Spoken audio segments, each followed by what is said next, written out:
Story 1. The Warehouse. I had just turned 19 years old when this happened. It was one of those hot, sticky weekend nights where you're with your friends looking for something stupid to do. Jay, the oldest in the group, suggested we head out to the old warehouse outside of town. I remember that there were 4 of us, and we all piled into Joey's car. If I had known then what I was about to see, I would have never gone. It would end up being the most terrifying night of my life. Driving down those back roads, it was just laughs and the wind through the windows. But as we got closer, you could feel the mood shift. The warehouse wasn't some spooky place from local legends or anything. It was just old, abandoned, and useless. But standing there in the moonlight, it looked like the setting of a horror movie. We parked under a tree, and as we started walking, I remember how eerie it was. It was so still and quiet. All we could hear was our own footsteps on the gravel. As we approached, we could see some lights in the warehouse. Not the strong, steady lights of flashlights or lamps, but this weak, sort of flickering glow. It was coming from inside, and it was creepy as hell.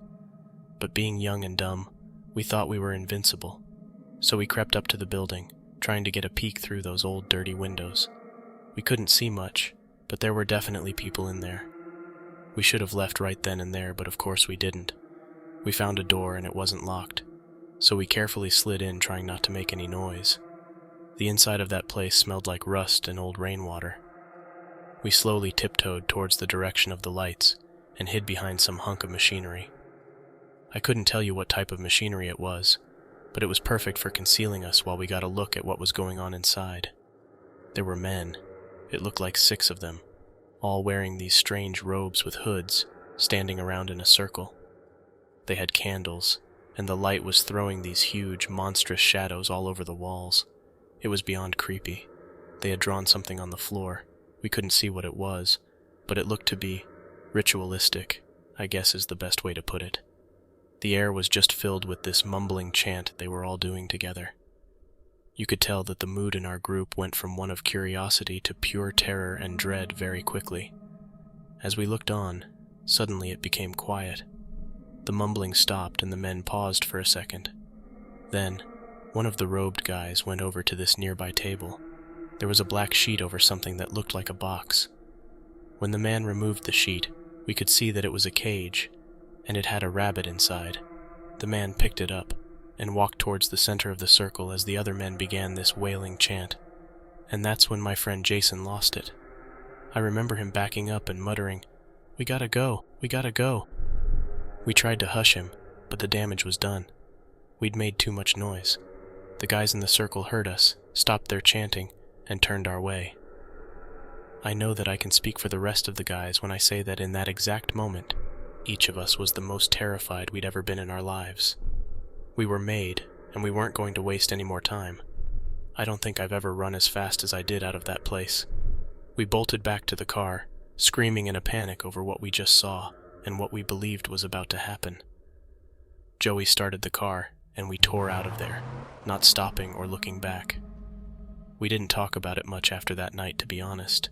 It was like speaking it out loud might bring some part of that darkness into our normal lives. But I'll tell you what, that night has stayed with me. That feeling of something unholy happening just a few feet away. I've never seen anything like it, and I'll never put myself in a position to see anything like it ever again.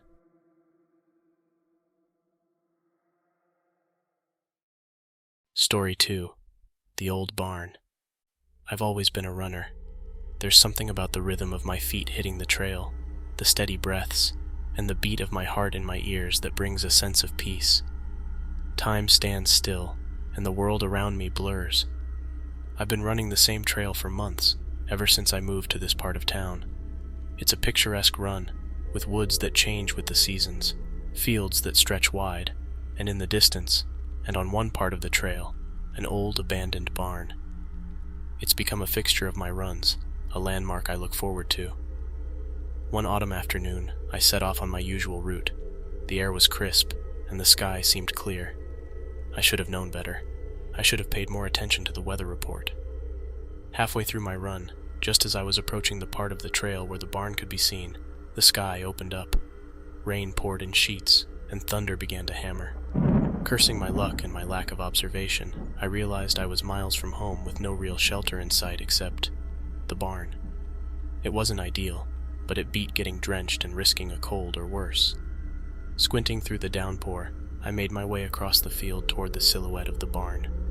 Inside, it was as you'd expect, dilapidated, run down, and beat up. You could tell that it had done everything that it could to fend off the elements for many years, but could barely fend off any more of Mother Nature's abuse.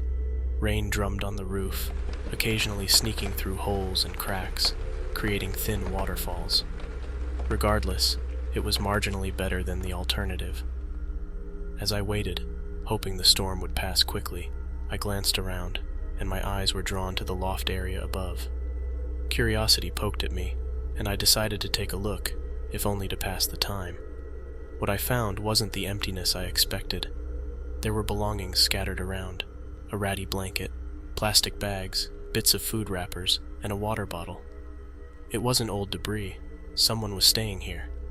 As I looked around, something caught my eye through one of the grimy windows. It was a figure moving through the field in the storm towards the barn. It was difficult to make out details, but the movement was purposeful, direct. My heart picked up pace a little bit as I realized that I was about to have an encounter with someone. I descended the ladder and turned around just in time to see a man burst through the barn's weak door. His appearance was messy, clothes in tatters, a wild beard, but it was his eyes that caught me. They were wide, almost bulging. The whites of his eyes were such a glaring contrast against the dirt of his skin. I raised my hands, trying to project out a friendly greeting. I stammered out that I was just seeking shelter from the storm, but my words seemed to ricochet off him. His look was one of surprise at first, but quickly turned to anger. Out of nowhere, he began to scream. It was so loud, violent, and piercing that I thought it would bring down the entire barn. I was taken off guard. I didn't know what to expect from the encounter, but I sure as hell didn't expect this. He jumped up and down and swung his arms erratically as he screamed, "Get out! Get out!" I didn't need to be told twice. I hurried my way out. My eyes were glued to him as I dodged around him. Forgetting the rain and the risk of illness, I bolted. I chose the storm's violence over his, and I ran, slipping and sliding in the mud until the barn was far behind me. The experience stuck with me for a while. It was intense, unlike anything I had ever experienced. I thought about calling the cops, but something held me back. That barn, at the end of the day, was his home. It wasn't much, but it was his. Who was I to take that away? Aside from that, I was technically trespassing, even if I was just trying to seek shelter. Weighing those two factors, I decided to just let it be. I continue my runs, as steadfast in that routine as ever. But now, when I pass the spot where the barn rises in the distance, I'll be honest, my pace involuntarily picks up, and I can't help but have a little bit more heightened awareness about my surroundings. As for the man, I have no ill will towards him. If he's still there in that barn, I hope he's doing well. If he's not, if he's moved on, I hope he's doing well wherever he may be.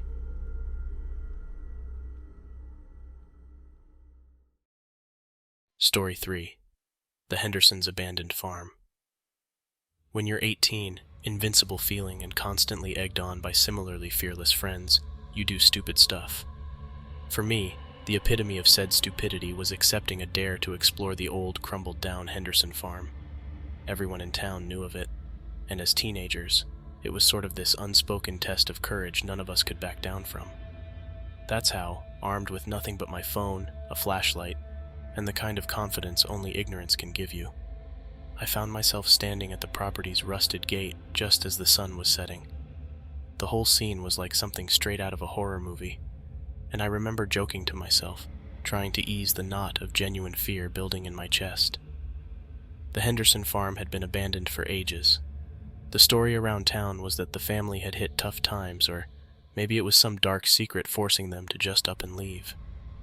Whatever the cause, they left their home to rot, and over the years, it became a local attraction for teenagers, such as myself, after nightfall. There were rumors that weird things went on in the cellar of that farm, and I wanted to find out for myself. Walking up to the house, I was hyper-aware of every sound. Every broken twig under my sneakers seemed to echo through the empty woods around the property. The house itself was a mess, all peeling paint and windows like black holes. I had to force myself to remember it was just an old building, nothing more. Inside, things went from cliché to downright eerie. There was this stillness in the air, the kind of heavy quiet you don't get in town. Dust covered everything, and it was clear from the footprints that I wasn't the first idiot to take on the dare. The place was frightening, to say the least. But the real fear didn't set in until I found the door to the cellar. It was this eerie old thing that looked like it hadn't been opened in decades. My friend Jamie had been very specific. The dare's not done until you've seen the cellar. No one goes down there, so bring back pictures to prove that you were. Now, staring at the door, the reality of why no one ventured further hit me hard. Something felt very wrong, but the taunts of being labeled a coward kept me moving forward. The air turned colder the moment I stepped onto the top of the stairs. It smelled like wet dirt and something rotten, and it took every ounce of my will to start descending. The stairs felt like they were going to give way under my weight. I kept a tight grip on my flashlight as I slowly took one step, after another, after another.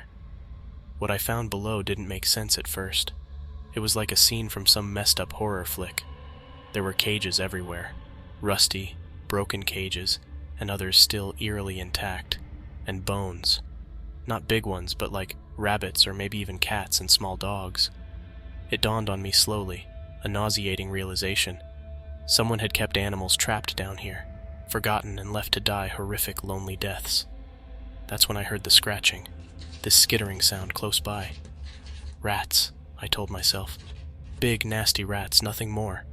But I couldn't shake this feeling of being watched, like there were eyes out there in the corners my flashlight couldn't reach. My heart felt like it was trying to punch its way out of my chest, and a cold sweat glued my shirt to my back. I reached for my phone. If I didn't take any pictures, I'd never hear the end of it. Just as I was about to pull it out of my pocket, there was a slight movement in the corner of the room, and then a loud bang. That was it for me. I was done. I peeled out of there so fast, it was almost as if I levitated up the stairs. The next thing I knew, I was gasping for air at the edge of the property. Jamie and another friend were waiting on me. "What happened? What happened?" they asked. As I caught my breath, I did my best to relay what I saw and what happened. "Did you get pictures?" they asked. "No, man, I got the hell out of there." Their looks were ones of disappointment, but at the same time, I believed the terror on my face conveyed that I was being truthful. About a year later, the farm was taken over by new ownership, and the cellar, along with everything else that was falling apart, was taken down to make way for the new. If you asked me today whether or not I thought the place was haunted, I would probably lean towards no. That movement in the corner and the bang that followed? Who knows? It could have just been a rat or something. Either way, it was a terrifying experience and one that I'll carry with me for years to come.